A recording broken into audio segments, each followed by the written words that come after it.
আসসালামু আলাইকুম সুপ্রিয় শিক্ষার্থীরা, আজকে আমরা এসএসসি 2016 সালে বরিশাল বোর্ড 6 নম্বর যে প্রশ্ন ছিল ষষ্ঠ অধ্যায় ডেটাবেজ ম্যানেজমেন্ট সিস্টেম থেকে সেটা সলভ করার চেষ্টা করব। তো আমরা এই যে উদ্দীপক দেখতে পাচ্ছি টেবিল ক এবং টেবিল খ, roll name DOB date of birth. আচ্ছা, রোলে দেওয়া আছে নাম Rakib, Sifat, Jariyan, date of birth দেওয়া আছে, তারিখগুলো দেওয়া আছে। এবার টেবিল খ থেকে আছে রোল ফিশ রিমার্ক। আচ্ছা, রোলে 101, 102, 103, ফিশে দেওয়া আছে এবং রিমার্কসে পেড পেড আর ডিউ এর দেওয়া আছে। টেবিল ক এবং টেবিল খ আমরা দেখতে পাচ্ছি টেবিল ক এবং টেবিল খ দেওয়া আছে। এবার আমরা প্রশ্ন পড়ব। আচ্ছা, প্রথম প্রশ্ন কি আছে? প্রথম প্রশ্ন ডেটাবেস কাকে বলে। ডেটাবেস কাকে বলে এটা আমরা এখন লিখব যে ডেটাবেস কাকে বলে। আমরা লিখব বিভিন্ন ধরনের ক নাম্বার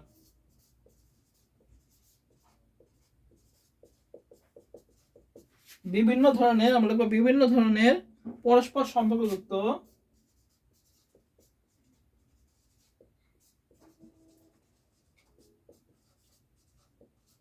বিপুল পরিমাণ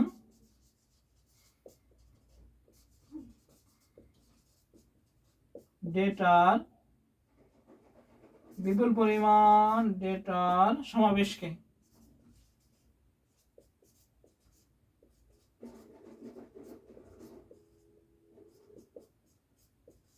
ডেটাবেস বলে। লিখবো কি?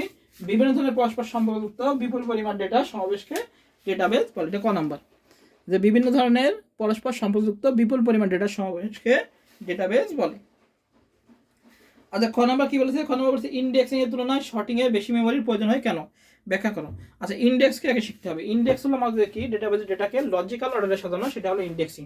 আর শর্টিং কি ডেটাবেজের ডেটাকে অ্যাসেন্ডিং এবং ডিসেন্ডিং আকারে ঊর্ধ্বক্রম থেকে নিম্নক্রম বা নিম্নক্রম থেকে ঊর্ধ্বক্রম সাজানো, অ্যাসেন্ডিং বা ডিসেন্ডিং আকারে সাজানো, সেটাই কি আমাদের শর্টিং। এবার আমরা দেখবো ইন্ডেক্সিং এর তুলনায় শর্টিং এ বেশি মেমোরির প্রয়োজন। কারণ আমরা বলতে পারি যে উদাহরণস্বরূপ আমরা ধরতে পারি যে একটি টেবিলে একাধিক সারি আছে এবং একটি প্রতি সারিতে কত 20 বাইট ডেটা রয়েছে। এখন আমরা 100টি আমাদের শর্টের ডাটাতে আমরা কত রাখবো? যে 20 বাইট আছে, যেহেতু আমরা 99 গুণ 20 এটা রাখবো। তাহলে হচ্ছে শর্টিংয়ে হচ্ছে আমাদের খ নাম্বার, শর্টিংয়ে হচ্ছে হলো 99 গুণ 20, তাহলে হচ্ছে কত ডেটা আমাদের হচ্ছে হলো 980 বাইট। এটা আমাদের হচ্ছে হ্যাঁ শর্টিংয়ে। এবার বলেছে জায়গা লাগবে। যদি টেবিলটিকে আমরা ইন্ডেক্স করা থাকে তবে প্রতি সারিতে 4 বাইট ডেটা থাকতে পারে, কারণ ইন্ডেক্সে টেবিলটিতে মাত্র 2টি কলাম থাকবে। সুতরাং ইন্ডেক্সিং এর ক্ষেত্রে 100টি রেকর্ড রাখতে হয়। তাহলে মেমোরিতে কয়টা বাইট হবে আমাদের? 99 গুণ 4। এটা করলে আমাদের কত হচ্ছে? আমাদের হচ্ছে 396 বাইট। 396 বাইট। আচ্ছা, 396 বাইট জায়গা লাগবে, ফলে দেখা যাচ্ছে শর্টিং এর তুলনায় ইন্ডেক্সিং এ বেশি জায়গা লাগবে। তো এটা বলতেছে হলো এটা হলো ইন্ডেক্সিং এ, আর এটা হলো শর্টিং এ। বলছে কি শর্টিং এ আবার আমরা বলি যে ইন্ডেক্সের তুলনায় শর্টিং এ বেশি মেমোরি প্রয়োজন। আমরা উদাহরণস্বরূপ একটি টেবিল ধরতে পারি যে টেবিলে কি আছে? একাধিক সারি আছে এবং প্রতি সারিতে কত 20 বাইট করে ডেটা আছে। এখন 100টি শর্টের ডাটা রাখতে গেলে আমাদের 99 গুণ 20 কত বাইট? এত বাইট লাগবে। আর এখানে বলেছে যদি আমরা ইন্ডেক্স করি তাহলে 100টা বাইট কত বাইট লাগবে? 4 বিট করে আমাদের ইন্ডেক্স নেয়, তাহলে হলো 99 গুণ 4 অর্থাৎ 369 বাইট। তাহলে কি ইন্ডেক্সে কম জায়গা লাগে। তা আমরা লিখতে পারি কি যে ফলে দেখা যায় শর্টিং এ ইন্ডেক্সিং অপেক্ষায় বেশি মেমোরি প্রয়োজন হয়। তাহলে শর্টিং এ বেশি মেমোরি লাগতেছে আর ইন্ডেক্সিং কি আমাদের কম মেমোরি লাগতেছে। আচ্ছা, এবার কি বলছে? ক নং টেবিলে ফিল্ডের ডাটা বর্ণনা করা আছে। ক নং টেবিল, এই যে ক নং টেবিল একদম সহজ, আমরা লিখে দেব ক নং টেবিলের ডাটা টাইপ। আচ্ছা, গ আমরা লিখব উদ্দীপকের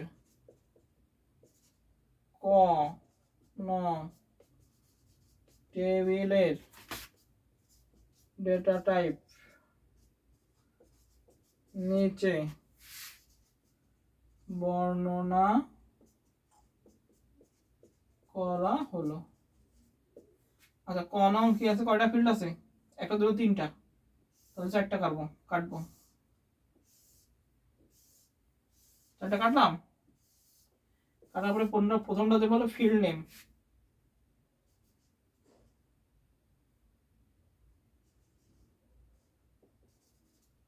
field name field field field field name data type আচ্ছা field name প্রথমে আছে রোল রোলে কি ডাটা টাইপ দেব নাম্বার এবার কি আছে নেম নেমে দেব টেক্সট আর আছে হলো ডিওবি 60 টাকা 5 টাকা হয়ে গেছে ডিওবি দেব ডেট টাইম এই হলো ডাটা টাইপ এবার ডাটা টাইপ সম্পর্কে বর্ণনা দেব 1 নাম্বার দেব হলো নাম্বার নাম্বার সম্পর্কে লিখবো 2 নাম্বার দেব হলো টেক্সট টেক্সট সম্পর্কে লিখবো 3 নাম্বার লিখবো হলো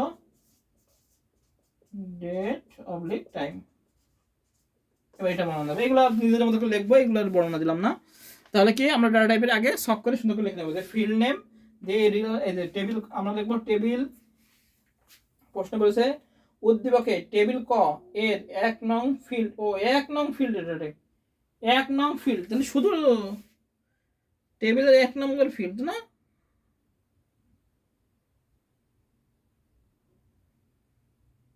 এক নং ফিল্ড হলো তাহলে শুধু নাম্বার সরি তাহলে বাকি দুটো হবে না এক নং ফিল্ড সরি বলছে উদ্দীপকের টেবিল ক এর 1 নং ফিল্ড টেবিল ক এর 1 নং ফিল্ডের ডাটা নিচে বর্ণনা করলো ফিল্ডের নেম কি রোল নাম্বার এবার দেবো হলো নাম্বার দিয়ে শুধু নাম্বারে বর্ণনা দেবো তা আরো সহজ প্রশ্ন শুধু নাম্বারে বর্ণনা দেবো নাম্বারে বর্ণনা দিলে আমাদের হয়ে যাবে আমরা কি দেবো যে টেবিল কয়ে উল্লেখিত 1 নং ফিল্ড হলো রোল এই ফিল্ডের ডাটা টাইপ হলো সাধারণত নাম্বার হয়ে থাকে এবার নাম্বার সম্পর্কে বলতে থাকো যোগ বিয়োগ গুণ ভাগ ইত্যাদি 0 থেকে 9 অঙ্ক পর্যন্ত এই ফিল্ড ব্যবহার হয়ে থাকে এবার দেবো দশমিক যুক্ত বা দশমিক ছাড়াও হতে পারে হ্যাঁ এই ফিল্ডের সাইজ হলো 8 বাইট পর্যন্ত হতে পারে নিজেদের মতো লিখে নেবো মোটামুটি এই হলো শেষ নিজেদের মতো লিখে নেবো তাহলে গ নাম্বার কি আমাদের হলো 1 নং যেটা ছিল সেটা কি ফিল্ডের ডাটা টাইপ কি আমাদের রোল শুধু রোল সম্পর্কে বর্ণনা করলে আমাদের হয়ে যাবে তাহলে আমাদের এই দুটো লাগতেছে না নেম এন্ড রোল আচ্ছা এবার বলছে উদ্দীপকের উল্লেখিত টেবিল দুটির মধ্যে রিলেশন তৈরি সম্ভব কিনা অবশ্যই সম্ভব আমাদের 1-to-1 রিলেশনশিপ হবে ঘয়ে লিখব এবার আসি ঘ নাম্বার লিখব ঘ লিখব উদ্দীপকের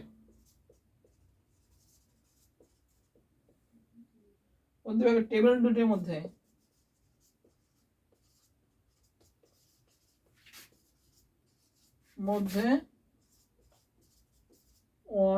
টেবিল দুটির মধ্যে লিখব 1-to-1 রিলেশন তৈরি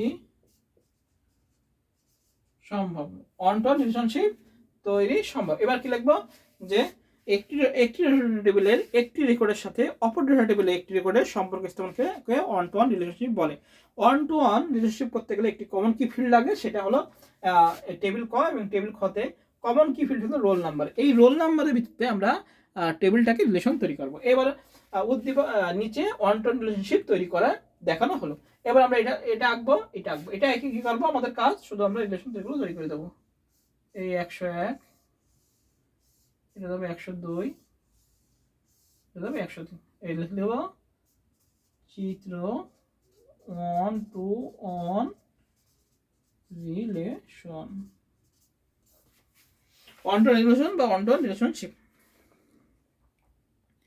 এই হলো আমাদের বরিশাল বোর্ড 2016 সালে আসছে 6 নং প্রশ্নের সলভ তো এখানে আমাদের যেটা ছিল শুধু গ নাম্বারে বলছে কিন্তু টেবিল করে 1 নং ফিল্ড তাহলে অবশ্যই রোল সম্পর্কে বর্ণনা দেব অন্য কিছু দেওয়া লাগবে না রোল দিয়ে নাম্বার লিখে দেবে নাম্বার সম্পর্কে বর্ণনা দিলে আমাদের হয়ে যাবে আর ঘ নাম্বার বলেছে যে কি রিলেশন সম্পর্কে টেবিল দুটির মধ্যে সেটা হলো 1-to-1 টেবিল ক আর টেবিল খ তো উদ্দীপকের টেবিল দুটির মধ্যে 1-to-1 রিলেশনশিপ তৈরি সম্ভব রোল আবার কেন সম্ভব কেননা কোনো ডাটা টেবিলের একটি রেকর্ডের সাথে অপর ডাটা টেবিলের একটি রেকর্ডের সম্পর্ক স্থাপনকে আমাদের রিলেশনশিপ 1-to-1 রিলেশনশিপ বলে আর এখানে কমন কি ফিল্ড লাগবে সেটার কমন কি ফিল্ড হলো কি আমাদের প্রাইমারি কি হলো রোল নাম্বার তো এই রোল নাম্বার ধরেই আমরা রিলেশন তৈরি করতে পারবো এভাবে বর্ণনা দিয়ে নিচে 1-to-1 রিলেশন তৈরি করা হলো এবার এটা আঁকবো এটাকে রিলেশন করে দেবো এই হলো আমাদের বরিশাল বোর্ড 2019 সালের 6 নং সলভ সবাই ভালো থাকি সুস্থ থাকি সবাইকে আসসালামু আলাইকুম